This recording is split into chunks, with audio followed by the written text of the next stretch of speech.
नमस्कार दोस्तों, राधे राधे, जय श्री कृष्णा। शिव पुराण के अनुसार जो व्यक्ति सावन सोमवार के व्रत रखता है, भगवान शिव उसकी सारी मनोकामना पूर्ण करते हैं। सावन के सोमवार व्रत सुहागन स्त्रियों को सौभाग्य प्राप्ति एवं कुंवारी कन्याओं को उचित व तथा जो स्त्रियां निसंतान हैं उन्हें संतान प्राप्ति के लिए सावन के सोमवार व्रत श्रेष्ठ माने गए हैं। कोई भी उपवास बिना व्रत कथा के अधूरा माना जाता है। यहाँ आप जानेंगे सावन सोमवार की पवित्र कथा। सोमनाथ नाम का एक साहूकार था जो भगवान शिव का अनन्य भक्त था।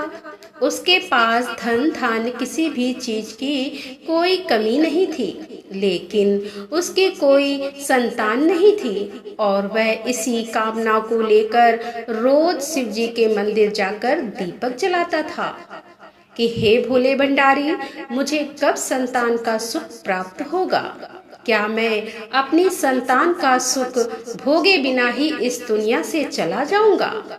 भोले भंडारी, आप तो सबकी मनोकामनाएं पूरी करते हो, मेरी विनती भी सुन लो।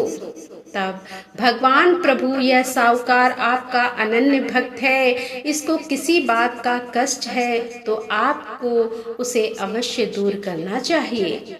देवी पार्वती साहूकार के घर संतान नहीं है, यह इसी बात से दुखी है। हे महादेव, तो आप इसे पुत्र का वरदान दे दीजिए, इस भक्त पर कृपा कीजिए। पार्वती, साहूकार के भाग में पुत्र का योग है, ऐसे में अगर इसे पुत्र प्राप्ति का वरदान मिल गया तो वह केवल 16 वर्ष की आयु तक ही जीवित रहेगा। पर प्रभु, आपके भक्तों का जो विश्वास आपसे जुड़ा है, क्या वह नहीं सोच रहे आप साहूकार को प्रति सोमवार को आपका व्रत और पूजन करता है, और अब तो सावन माह के पवित्र दिन हैं जो आपको अति प्रिय हैं।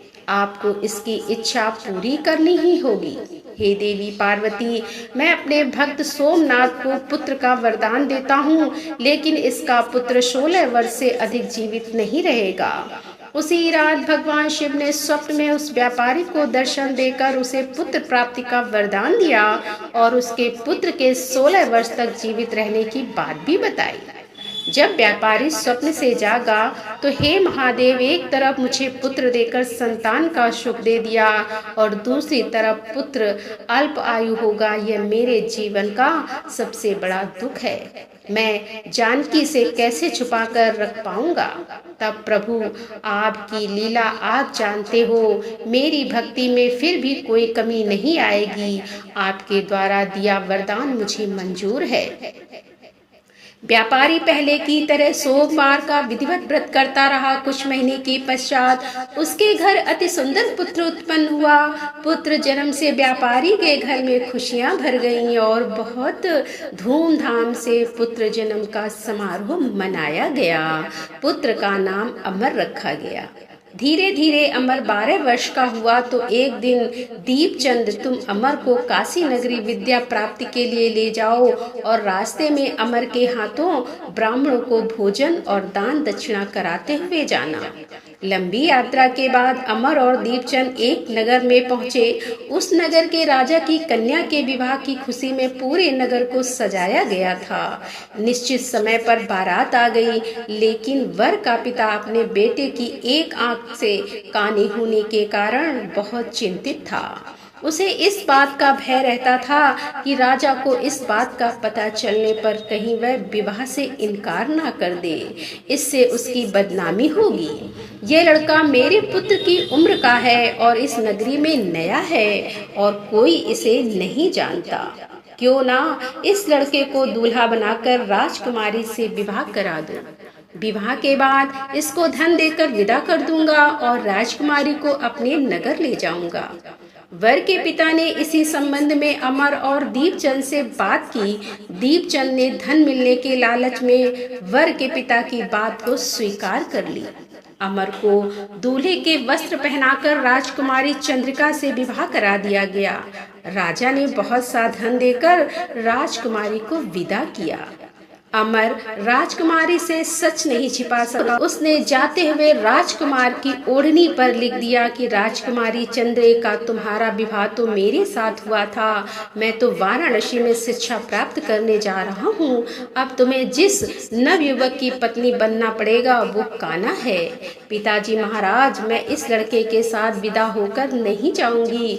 मेरा विवाह तो किसी और के साथ हुआ है जो अपनी विद्या पूरी करने के लिए वाराणसी गए हैं। राजा ने सब बातें जानकर राजकुमारी को महल में रख लिया। उधर अमर अपने मामा दीपचंद के साथ वाराणसी पहुंच गया। अमर ने गुरुकुल में पढ़ना शुरू कर दिया। धीरे धीरे वक्त बीता और अमर 16 वर्ष का हो चुका था। एक दिन अमर यज्ञ करके ब्राह्मणों को दान दक्षिणा देकर रात के वक्त जब शयन कक्ष में सो रहा था, शिव जी के वरदान के अनुसार उसके प्राण पखेरु उड़ गए। अगली सुबह जब मामा दीपचंद कमरे में आया तो देखा कि अरे आज अमर सोकर नहीं उठा। रोजाना तो जल्दी उठ जाता है। अमर बेटा, अरे उठ, अरे तू उठ, क्यों नहीं उठ रहा है? अरे यह क्या है अमर, तू ऐसे कैसे इस दुनिया से चला गया? अरे ये क्या हो गया? मैं जीजा जी को क्या जवाब दूंगा? अमर मेरे भांजे, अरे उठ जा बेटा। प्रभु ये कौन कितना विलाप कर रहा है? कौन भक्त इतना दुखी है? प्राणनाथ, मुझसे इसके रोने के स्वर सहन नहीं हो रहे हैं। आप इस व्यक्ति के कष्ट अवश्य दूर करें। देवी पार्वती, यह तो उसी व्यापारी का पुत्र है। मैंने इसे 16 वर्ष की आयु का वरदान दिया था। इसकी आयु तो पूरी हो गई। तब पार्वती जी बोली कि स्वामी, आप इस लड़के को जीवित करें, नहीं तो इसके माता पिता पुत्र की मृत्यु के कारण रो रो कर अपने प्राणों का त्याग कर देंगे। आपके परम भक्त साहूकार को उसके वर्षों के सोमवार की पूजा का आप यह फल देंगे। नहीं प्रभु, इस बालक को जीवन दान दीजिए। अपनी पूजा करने वाले साहूकार भक्त की पूजा को सफल कीजिए। प्रभु, देवी पार्वती, आज अपनी पूजा करने वाले परम भक्त के लिए मुझे यह विधि का विधान बदलना होगा। मैं अमर की जीवन रेखा से अल्पवायु योग हटाकर इसे दीर्घ आयु रहने का आशीर्वाद देता हूँ।